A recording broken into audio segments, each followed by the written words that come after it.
నమస్కారం, welcome to Suman TV. నేను గీతాంజలి. కంచిపీఠం ఉత్తరాధికారిగా గణేష్ శర్మ గారు బాధ్యతలు స్వీకరించారండి. చాలా సంతోషించే విషయం ఇది. ప్రస్తుత కంచిపీఠం పీఠాధిపతి శంకర విజయేంద్ర సరస్వతి గారి చేతుల మీదుగా ఈ కార్యక్రమం జరిగింది. అక్షయ తృతీయ రోజున జరిగింది. సన్యాస దీక్షను స్వీకరించారు గణేష్ శర్మ గారు. తెలుసుకుందాం అసలు గణేష్ శర్మ గారి పుట్టుపూర్వత్రాలు ఏమిటి, అలాగే వారికి ఎందుకు ఈ అవకాశం దక్కింది, ప్రక్రియ అనేది ఎలా ఉంటుంది, అసలు ఎలాగా నియమిస్తారు ఒక పీఠాధిపతిని, ఆ బాధ్యతలు స్వీకరించడానికి గల కారణాలు కావచ్చు. కంచిపీఠం గురించి అందరికీ తెలిసిందే, ఎంతో ప్రసిద్ధి చెందింది. ప్రత్యేకించి ప్రపంచవ్యాప్తంగా కూడా ఎంతోమంది భక్తులు ఉన్నారు. అసలు ముఖ్య ఉద్దేశం ఏంటి కంచిపీఠానికి సంబంధించి, ఇవన్నీ తెలుసుకుందాం. వివరించేందుకు ప్రస్తుతం మనతో పాటు ఉన్నారు ప్రముఖ జ్యోతిష్యులు బ్రహ్మశ్రీ నందిభట్ల శ్రీహరిశర్మ గురువు గారు. వారితో మాట్లాడదాం. గురుగారు నమస్కారం అండి. వాగర్థావివ సంపృక్తౌ వాగర్థ ప్రతిపత్తయే జగతః పితరౌ వందే పార్వతీ పరమేశ్వరౌ. సదాశివ సమారంభాం శంకరాచార్య మధ్యమాం అస్మదాచార్య పర్యంతం వందే గురు పరంపరాం. ఆదిత్యాయ చ సోమాయ మంగళాయ బుధాయ చ గురుశుక్ర శనిభ్యశ్చ రాహవే కేతవే నమః. శృంగేరి జగద్గురు పీఠాధిపతులకి, కంచి పీఠాధిపతులకి నమస్కారములు తెలియజేసుకుంటూ కార్యక్రమాన్ని ప్రారంభిద్దాం. గురుగారు, కంచి పీఠాధిపతులు అంటే సాక్షాత్తు ఆ శివయ్యగానే భావిస్తారండి. ఎన్నో ఏళ్ల చరిత్ర ఉంది. అలాగే ప్రస్తుతం గణేష్ శర్మ గారు ఉత్తరాధికారిగా బాధ్యతలు స్వీకరించారు. ఆ కార్యక్రమం ఆద్యంతం అందరం వీక్షించాం ఎంతో ఆసక్తిగా, తెలుగువారు ప్రత్యేకించి. దాంతోపాటుగా అక్షయ తృతీయ రోజున జరిగింది, సన్యాస దీక్షను స్వీకరించారు వారు. ఇక అంటే భవిష్యత్తులో 71వ పీఠాధిపతిగా ఆయన బాధ్యతలు స్వీకరించబోతున్నారని కూడా తెలుసు. అయితే ముందుగా ఏంటి మీ స్పందన ఏంటి, వీటిపైన ఏం చెప్తారు? చాలా సంతోషకరమైనటువంటి విషయంగా చెప్పవచ్చునమ్మా. ఎందుకంటే గణేష్ శర్మ ద్రవిడ్ గారు వారు పూర్వజన్మ సుకృతం, దైవాంశ సంభూతులు, అన్నిటికీ మించి కారణ జన్మలు. ఎందుకనంటే చతురామ్నాయ పీఠాల్ని ప్రసాదించినటువంటి వ్యక్తి ఆదిశంకరాచార్యుల వారు. ఒక మణిపూసగా కంచిపీఠాన్ని కూడా ఏర్పాటు చేశారు. చతురామ్నాయ పీఠాలలో కంచిపీఠం భాగం కాదు, ప్రత్యేకమైనటువంటిదిగా, ప్రత్యేక ప్రతిపత్తి కలిగినటువంటిదిగా ఉన్నది. ఈ 4కి మణిపూసగా కూడా కొంతమంది భావన. అయితే ఆదిశంకరాచార్యుల వారి పరంపరలో భాగంగా ఇప్పటికీ కూడా చతురామ్నాయాలు ఉంటే, ఇప్పుడు ప్రపంచవ్యాప్తంగా ప్రసిద్ధిగాంచినటువంటి ఆచార వ్యవహారాల్లో శృంగేరి పీఠం, కంచిపీఠం. అయితే శృంగేరికి ఏంటంటే ధర్మ సంస్థాపన, ధర్మం గురించి ఏ సందేహం కలిగినా శృంగేరి పీఠాధిపతులు వివరణ ఇచ్చేసేస్తారు. కంచి పీఠాధిపతులు కూడా అంత స్థాయి. పరంపరగా అనేక సాంప్రదాయాల్ని ఇప్పటికీ కూడా కొనసాగిస్తున్నటువంటి పీఠాలుగా చెప్పవచ్చు. ఇప్పుడు చాలా మంది అనుకుంటుంటారమ్మా, సన్యాసాశ్రమం ఏముంది, చాలా జీవితం ఆనందంగా ఉంటుంది అనుకుంటారు. కానీ వారిది ముళ్ళపాన్పు లాంటిది. ఎందుకనంటే సన్యాసాశ్రమం జీవితం అనేటువంటిది మనం ఊహించుకున్నట్టుగా ఉండదు. మనం తిన్నట్టు, మనం కూర్చున్నట్టు, మనం పడుకున్నట్టు వాళ్ళ జీవనం ఉండదు. వాళ్ళ జీవన శైలే వేరు. ఎన్నో త్యాగాలు చేయగలిగితే తప్ప ఆ సన్యాసాశ్రమ స్వీకరణ అనేటువంటిది జరగదమ్మా. అంత గొప్పదైనటువంటిది, చాలా గొప్పదైనటువంటిది. అయితే ప్రత్యేకించి చాలా విషయాలు తెలుసుకోవాలనుకుంటున్నాం గురువు గారు. గణేష్ శర్మ ద్రావిడ్ గారు, వారి గురించి అసలు వారు పుట్టి పెరిగింది ఎక్కడ, పెరిగినటువంటి ప్రాంతం కావచ్చు, వారు ప్రస్తుతం ఎలా ఇక్కడి దాకా చేరుకున్నారు, ఈ వివరాలు తెలియచేయండి. మనకందరికీ తెలిసినటువంటిదే.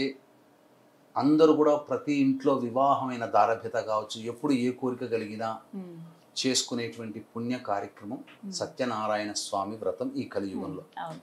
అటువంటి సత్యనారాయణ స్వామి వేయించేసి, స్వయంభువుగా వేయించేసినటువంటి నెలకొన్నటువంటి అన్నవర క్షేత్రానికి సమీపంలోనే వారి జన్మ జరిగింది.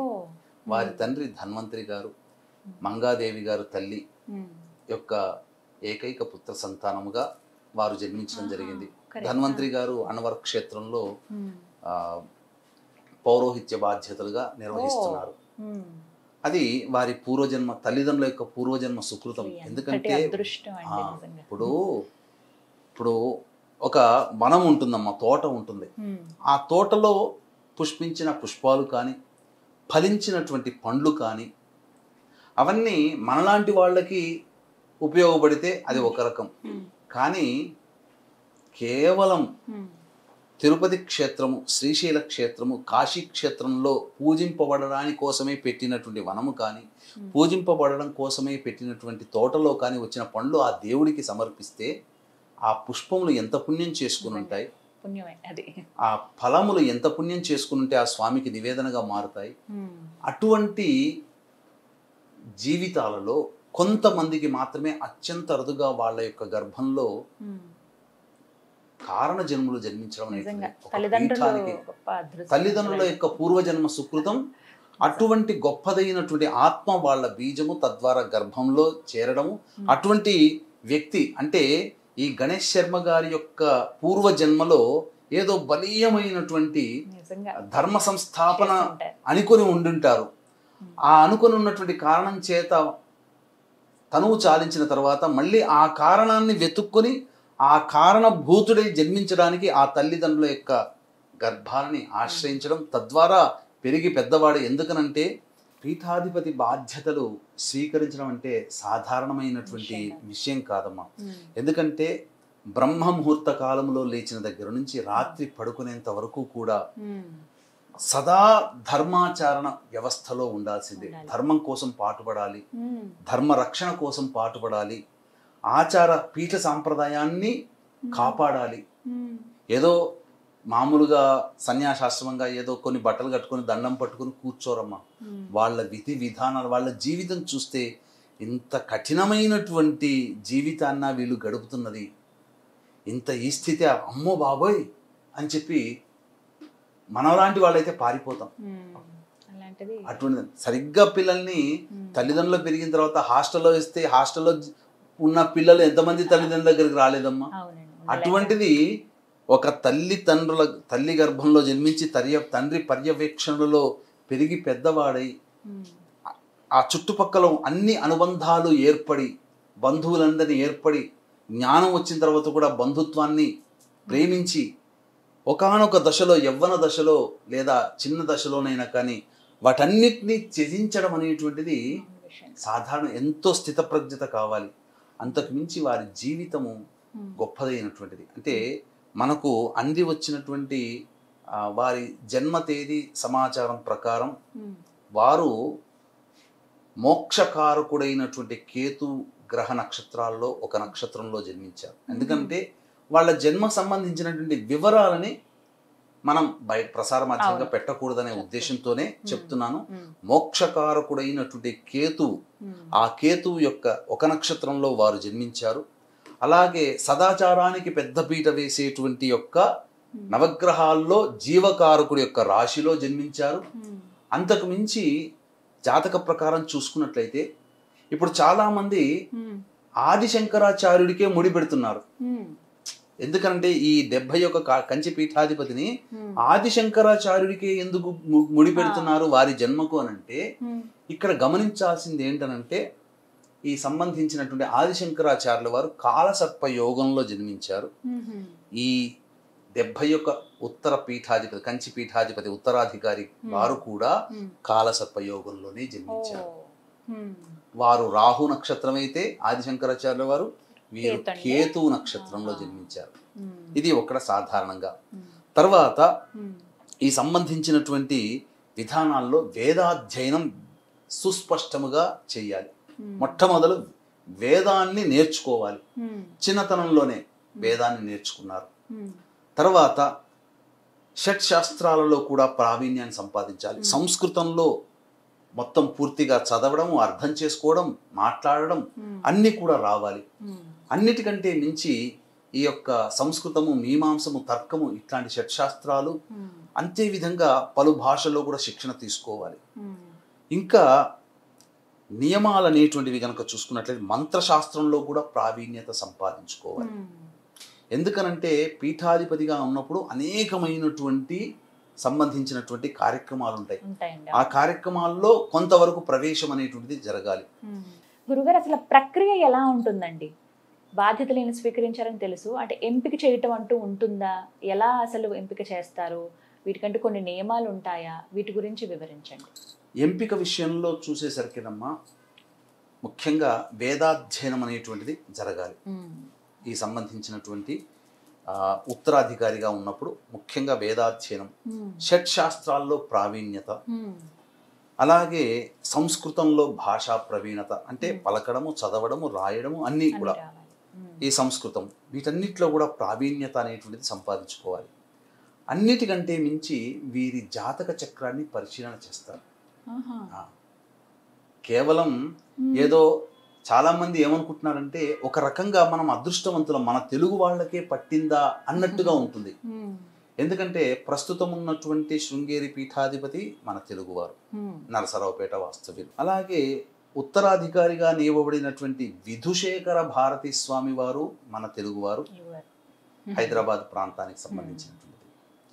అలాగే ఇప్పుడున్నటువంటి కంచి పీఠాధిపతిగా ఉన్నటువంటి వారు విజేంద్ర సరస్వతి వారు కాకినాడ ప్రాంతానికి సంబంధించి పూర్వీకులు వాళ్ళు.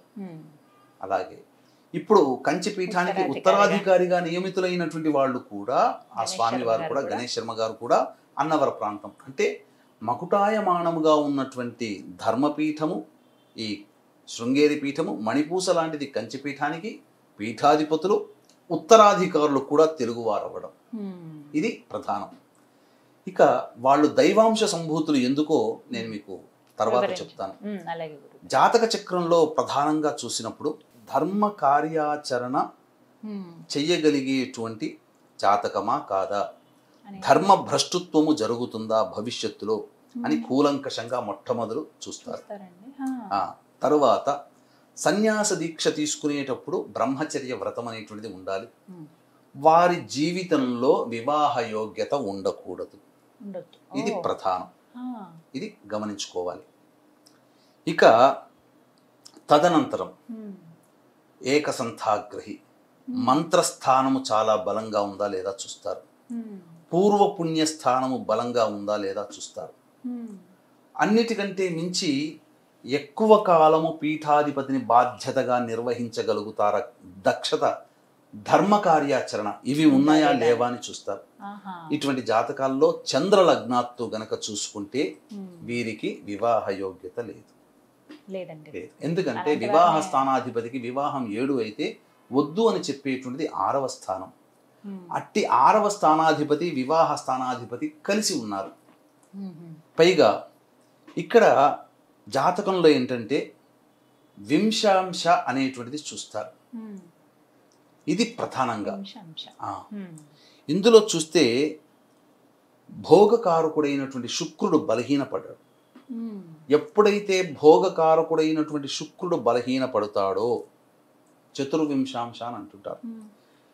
ఆ శుక్రుడు బలహీనపడితే సన్యాస యోగ్యత. వీరి జాతకంలో వింశాంశంలో చక్రంలో శుక్రుడు శని చేత చూడబడుతున్నాడు. అక్కడ శుక్రుడు బలహీనమైపోయాడు, ఇది కారణం. పైగా విద్యాస్థానంలో శుక్రుడు బుధుడు ఉన్నాడు, చంద్రాత్తు. అలాగే పంచమ స్థానం మంత్రస్థానంలో సూర్యుడి ఉచ్చస్థితి, నవమాధిపతి సూర్యుడి ఉచ్చస్థితి. చంద్ర స్థానాధిపతి అయినటువంటి గురుడు పంచమ స్థానంలో ఉండడం అద్భుతం. అలాగే సంబంధించినటువంటి శుక్రుడు కూడా మంచి స్థితిలో ఉన్నాడు. శని మంచి స్థానంలోనే ఉన్నాడు. కుజుడు రాశ్యాధిపతి కుజుడు అక్కడే ఉన్నాడు. ఇన్ని గ్రహాలు పంచమ స్థానంలో చతుర్గ్రహ కూటమి, ఇంత గొప్పదైనటువంటిదమ్మా. కాబట్టి వీరి ఎంపికకి వీరి జాతకం కూడా ప్రధానం. జాతకంలో గనక ఆ యోగాలు గనక లేకపోతే ఎంపిక చేయరు. ఎంపిక చేసేటప్పుడు ఆ విధంగా ముఖ్యంగా వీరి యొక్క పరమేశ్వరుడే ఎంపిక చేసుకున్నాడు అని అనుకున్నప్పుడు వీరి మేనమామ గారింటికి 10వ సంవత్సరంలో వీరు వెళ్ళినప్పుడు అక్కడ సంబంధించినటువంటి పరిసర దేవాలయంలో జయేంద్ర సరస్వతి స్వామివారు వచ్చినప్పుడు వేద పండితుల వేదాధ్యయనం అంతా అయిపోయిన తర్వాత, వేద పారాయణం అంతా అయిపోయిన తర్వాత ఆ చిన్న పిల్లవాడి యొక్క ముఖాన్ని చూసి భవిష్యత్తులో ఇతను యోగకారకుడు అవుతాడని భావించే రత్నాకర భట్టు గారి దగ్గర విద్యాభ్యాసం చేయమని చెప్పి ఆజ్ఞాపించారు. ఆ తదనంతరం ఆ యొక్క స్వాధ్యాయం, వారు ఋగ్వేదులు కాబట్టి వారి వేద ప్రకారం వాళ్ళు ఋగ్వేదులు కాబట్టి ఋగ్వేదాన్ని మొదలు ఆచరించారు. తర్వాత యజుర్వేదాన్ని ఆచరించారు. తర్వాత వారు వేదాభ్యాసము చేస్తూనే ఏకసంథాగ్రహి వారు. తర్వాత వేద పండితులుగా మన బాసర క్షేత్రంలో ఉత్తరాధికారిగా నియమితులయ్యారు. అక్కడ కూడా సేవలు చేశారు. తదనంతరం 6 ఏళ్లుగా ఈ యొక్క ఉత్తరాధికారి ప్రక్రియ వాయిదా పడుతూ వస్తుంది. ఎవరిని ఎంపిక చేయాలి అని చెప్పి ఆలోచన చేస్తున్నప్పుడు అనేక తర్కాలు జరిగాయి. ఇక ఆ శివాజ్ఞ లేనిదే చీమైనా కుట్టదు. కాబట్టి శివాజ్ఞ ప్రకారము ఆ యొక్క విజయేంద్ర సరస్వతి స్వామి వారి పిలుపు మేర ఆ బాసర అమ్మవారికి పూజాది కార్యక్రమాలు నిర్వహించి తల్లిదండ్రుల ఆశీర్వచనంతో తల్లిదండ్రుల యొక్క ఆజ్ఞ మేర సన్యాస స్వీకరణ తీసుకోవడం జరిగింది. చూసామండి ఆ ఘట్టం ఎంత అద్భుతంగా ఉంది. అక్షయ తృతీయ రోజు ఉదయం 6 గంటలకి ప్రారంభమైంది. అప్పటి నుంచి చేశారు, సన్యాస దీక్ష తీసుకున్నారు. అది అంటే మొదటిసారి నేను కూడా చూడటం, అసలు ఎంత ఘనంగా ఎంత వైభవంగా చేస్తానండి, భలే ఏదనిపించింది. సన్యాస దీక్ష తీసుకోవడం కంటే ఇక్కడ ఆ తల్లిదండ్రుల యొక్క త్యాగం గొప్పదమ్మా. అది నిజంగా చేతులెత్తి నమస్కరించాలి. ఎందుకంటే కడుపున పుట్టినటువంటి సంతానాన్ని పీఠం ఇచ్చివేయడం వెనుక అన్నిటికంటే మించి ఇంకా వారి కొడుకుగా భావించరిగా. ఇక అప్పటి నుంచి స్వామి గారే చూడాల్సిందే. కానీ మనకున్నటువంటి మన హిందూ ధర్మంలో స్త్రీకి సమున్నతమైనటువంటి స్థానం ఇచ్చారు అని చెప్పడానికి ఈ పీఠాధిపతి బాధ్యతలు స్వీకరించినటువంటి ఏ వ్యక్తికైనా కానీ, సమాజంతో కానీ, సమాజంలో అందరూ తల్లులే, అందరూ తండ్రులే, అందరూ సోదరులే, తోబుట్టులు అంటూ ఎవరు ఉండరు, అందరూ తన వాళ్లే. కానీ తండ్రిని సన్యాసం స్వీకరించిన తర్వాత తండ్రి స్థానం కోల్పోతాడు, కానీ తల్లి స్థానం అలాగే ఉంటుంది. ఒక్క తల్లికి మాత్రమే పాదాభివందనం నమస్కారం చేస్తాడు ఆ పీఠాధిపతి. ఒక తల్లికి మాత్రమే ఆ యొక్క తల్లిగా చూసేటువంటి అర్హత ఆ పీఠాధిపతికి ఉంటుంది. ఇందాక మీరు మాటల్లో అన్నారండి, పీఠాధిపతులు ఎవరైతే ఉన్నారో వారి ఇరువురు కూడా దైవాంశ సంభూతులు అని చెప్పి. ఎలా గుర్తించాలి అలా అంటే మనకు అంగశాస్త్ర ప్రకారం ఒకటి ఉంటుందమ్మా. అంగశాస్త్రంలో చెప్పబడినటువంటిది ఏంటనంటే, కాలి బొటని వేలు, ముఖ్యంగా 2 కాళ్ళకి సంబంధించినటువంటి బొటని వేళ్ళు పూర్తిగా భూమికి తాకకుండా, ఆ కాలి బొటన వేలు ఇలా ఉంటుంది కదమ్మా, ఇలా ఉండకుండా ఇలా కాలు బొటన వేలు పైకి ఉంటే వాళ్ళు సాక్షాత్తు దేవతా స్వరూపులు. అంటే దేవతా స్వరూపులు అంటే ఎక్కడో దేవతా యొక్క దేవతలుగా జన్మించి వాళ్ళు ఏదో కారణం చేత భూమి మీద జనోద్ధరణ కోసం భూమి మీద జన్మ ఎత్తుతారు. అటువంటి దేవతాంశ సంభూతులకి మాత్రమే కాలి బొటన వేలు పూర్తిగా భూమికి తాకదు, ఆకాశం వైపు చూస్తుంది. ఇప్పుడు మన శృంగేరి ఉత్తర పీఠాధిపతి విధుశేఖర భారతి స్వామి వారి పాదాలను చూసినా 4 వేళ్ళు ఇలా ఉంటాయి, కానీ 5 బొటన వేలు మాత్రం ఇలా పైకి ఉంటుంది. అలాగే ఇప్పుడు 71 పీఠాధిపతిగా ఉత్తరాధికారిగా కంచి ఉత్తరాధికారిగా నియమితులైనటువంటి గణేష్ శర్మ గారు, వారి కాళ్ళు 4 వేళ్ళు భూమికి తాకితే 5వ అనగా బొటన వేలు, కాలి బొటన వేలు ఇలా పైకి ఉంటుంది. కాబట్టి వారికి సత్య చంద్రశేఖరేంద్ర స్వామి అని నామకరణం చేశారు. అది కాకతాళీయంగా జరగలేదు, ఆ నామానికి కూడా ఒక విశిష్టత ఉంది. ఆనాడు గనక ఈ భూమండలాన్నంతా కూడా అనేక పర్యాయాలు తిరిగి ధర్మాన్ని రక్షించి, ధర్మాన్ని కాపాడి, ధర్మస్థాపన చేసి 4 దిక్కుల 4 పీఠాలను స్థాపించిన ఆదిశంకరాచార్యులు ఎలాంటి వారో అలాంటి వారే మళ్ళీ ఈ చంద్రశేఖరేంద్ర స్వామి నడిచే దేవుడు. ఆయన కూడా 3 సార్లు ఈ కాశీ నుంచి కన్యాకుమారి వరకు పాదయాత్ర చేశారు. మళ్ళీ ఆయన పేరే ముందుగా సత్యం అనేటువంటి పేరు పెట్టుకుంది. సత్య చంద్రశేఖరేంద్ర సరస్వతి స్వామి. భవిష్యత్తులో వీరు ఉత్తరాధికారి నుంచి పూర్తి పీఠాధిపతి బాధ్యతలు స్వీకరించిన తర్వాత ఆ చంద్రశేఖరేంద్ర సరస్వతి నడిచే దేవుడు ఎలాగో మనకు కూడా నడిచే దైవం మళ్ళీ నడిచే దైవంగా ఈ సత్య చంద్రశేఖరేంద్ర స్వామి వారు ఉంటారు. ఇక్కడ సన్యాసాశ్రమం స్వీకరించేటప్పుడమ్మా పీఠాధిపతిగా ఉన్నటువంటి వ్యక్తి తన యొక్క సమస్తమైనటువంటి శక్తిని కూడా ఉత్తర పీఠాధిపతికి ధారపోస్తాడు. ధారపోసేటప్పుడు ఈ యొక్క మూర్ధ్ని స్నానం అంటారు. అంటే ఇక్కడ బ్రహ్మరంధ్రం ఉంటుంది, ఇక్కడ ప్రచోదనం చేస్తారు ముఖ్యంగా. తదనంతరం శక్తిపాతం చేస్తారు. శక్తిపాతం చేసేటప్పుడు నాలో ఉన్న శక్తి అంతా నీలో చేరుగాక అనేటువంటి భావంతో మమ వ్రతే హృదయంతే దధామి అని చెప్పేటువంటి మాటని 3 సార్లు పలుకుతాడు స్వామి. పలికిస్తారు. సన్యాసాసనం చేయించేటువంటి కర్తలు ఎవరైతే బ్రాహ్మణులు ఉంటారో ఆచార్యులు ఆ స్వామి చేత చెప్పిస్తారు. మమ వ్రతే హృదయంతే దధామి అని చెప్పి ఆ స్వామి ఆ ఘట్టంలో చెప్పేటప్పుడమ్మా ఆ స్వామి గద్గదమైనటువంటి స్వరముతో, అంటే ఆనందముతో వచ్చేటువంటి బాధది. అయ్యో నా తర్వాత పీఠం పోతుందని కాదక్కడ, నా అంతటి వాడు తయారు చేస్తున్నాడు, నా అంతటి వాడు రాబోతున్నాడు అనే సంతోషముతో ఒక గద్గదమైనటువంటి స్వరంతో మమ వ్రతే హృదయంతే దధామి అన్నప్పుడు ఆ బొంగురు పోయినటువంటి విధానం చూస్తే ఎవ్వరికైనా కన్నీళ్ళంటే ఆనంద భాష్పాలు. ఒక కొడుకు పుడిత్తాడు, వంశోద్ధారకుడు పుట్టాడు అన్నప్పుడు తల్లిదండ్రుల కళ్ళ నుంచి నీళ్లు ఏ విధంగా ఉవికి వస్తాయో, నా పీఠాధిపతి నా తర్వాతి వాడు అని చెప్పేటువంటి ఆ గద్గదమైనటువంటి సంతోషంతో ఆ స్వామి చెప్తున్నటువంటి మాటది. అంటే శక్తిపాతం జరుగుతుంది అక్కడ.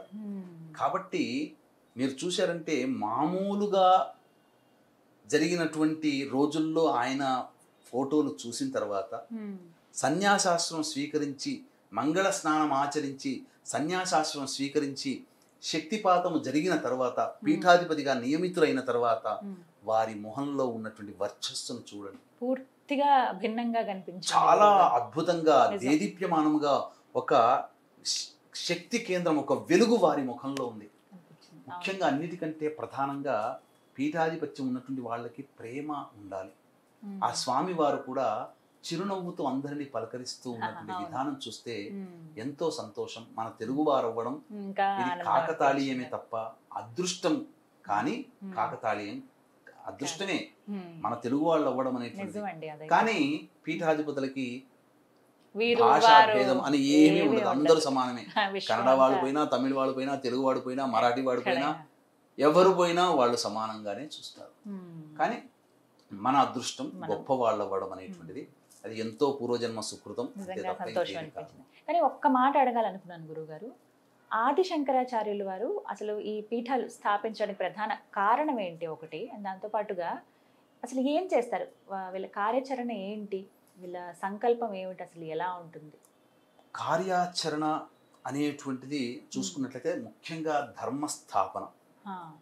చాలా మందికి తెలియదమ్మా, ఏమనుకుంటుంటారంటే వీళ్ళందరూ పీఠాల్లో కూర్చుంటారు, ఏసీ గదులో కూర్చుంటారు. వాళ్ళ దినచర్య చాలా కఠినంగా ఉంటుంది మొట్టమొదలు. తర్వాత వారి పీఠంలో అనుబంధంగా ఉన్నటువంటి దేవాలయాలు అనేటువంటి వాటిట్లో అనేకమైనటువంటి దేవతా కార్యక్రమాలు జరుగుతాయి. ఈ రోజున అనేక దేవాలయాల్లో జరుగుతున్నాయి అని అంటే ఏదో మీరు నేను వేసి 5 రూపాయలు 10 రూపాయలు 100 రూపాయలతో జరగవమ్మా. ఆ పీఠాల నుంచి నగదు వస్తుంది ఆ కార్యక్రమాలన్నీ జరిపించడానికి. అక్కడి నుంచి వస్తుంది. వారికి ఎలా వస్తాయండి? వారికి అందరూ కూడా ధర్మాత్ములైనటువంటి వాళ్ళు. డబ్బు అనేటువంటిది ఈ రోజు సంపాదించుకుని రేపు పోతాం. మనం పుట్టేటప్పుడు ఏమి పుట్టం, కనీసం మనం పుట్టిన తర్వాత వేసుకునే మొలతాడు కూడా మనతో పాటు రాదు. అటువంటిది తీసుకుపోయేటప్పుడు ఏమి తీసుకుపోము. కాబట్టి దాతలు చాలా మంది ఉంటారమ్మా, మనకు తెలియకుండా ఎంతో మంది దాతలు, బిర్లాలు, టాటాలు వీళ్ళందరూ అందిస్తారు. పీఠాలకి ఇప్పటికీ కూడా డోనర్స్ ఉన్నారు. ఇప్పటికీ కూడా మన హైదరాబాద్లో కంచిపీఠంలో నడపబడుతున్నటువంటి శంకర నేత్రాలయము ఎంత సేవలు చేస్తుందమ్మా. చాలా సేవా కార్యక్రమాలు, మామూలు సేవలు కాదు, అన్ని కూడా ఉచితమైనటువంటి పరీక్షలు, ఉచితమైనటువంటి వైద్య సేవలే. పీఠం ఆధ్వర్యంలో నడిచేటువంటివన్నీ కూడా ఉచితమే. కాబట్టి ధర్మస్థాపన ఒకటి, ప్రజల్ని కర్మబద్ధులని చేయడము, ఈ విధమైనటువంటి పీఠాలు. ముఖ్యంగా 4 పీఠాలు 4 దిక్కుల్లో పెట్టి 4 కాలాలలో ఈశ్వరార్చన జరుగుతుంది. ఆఖరిగా భోగలింగంగా ఉన్నటువంటి రాత్రి 10 సమయంలో అనగా 7 నుంచి 10 గంటల మధ్య కాలంలో అభిషేకం అర్చనతో సమాప్తమవుతుంది. ఆ యొక్క ప్రతిరోజు దినచర్యలో మొట్టమొదలు ద్వారకాలో ఉదయం, మళ్ళీ మధ్యాహ్నానికల్లా ఈ సంబంధించినటువంటి బదరి, తర్వాత సాయంకాలం పూరి, రాత్రికి ఈ సంబంధించినటువంటి భోగకాలం. కానీ 3 అన్ని కాలాలలో కూడా స్వయంగా పీఠాధిపతులు చేస్తారు. ఈ కంచి పీఠంలో వారే చేస్తారు. మొత్తం మీద నిజంగా సంతోషించే విషయమే. కొత్త విషయం తెలుసుకున్నాం. అంటే ఇప్పటి జనరేషన్ వాళ్ళకి కూడా తెలియాలండి ఇలాంటివి ఎందుకు చేస్తారు, ఏమిటి అసలు ప్రక్రియ ఎలా ఉంటుంది అని. వారి గురించి తెలుసుకోవడం కూడా సంతోషం. చక్కగా వివరించారు గురుగారు. ధన్యవాదాలండి. సర్వం శ్రీ ఉమామహేశ్వర పరబ్రహ్మార్పణమస్తు.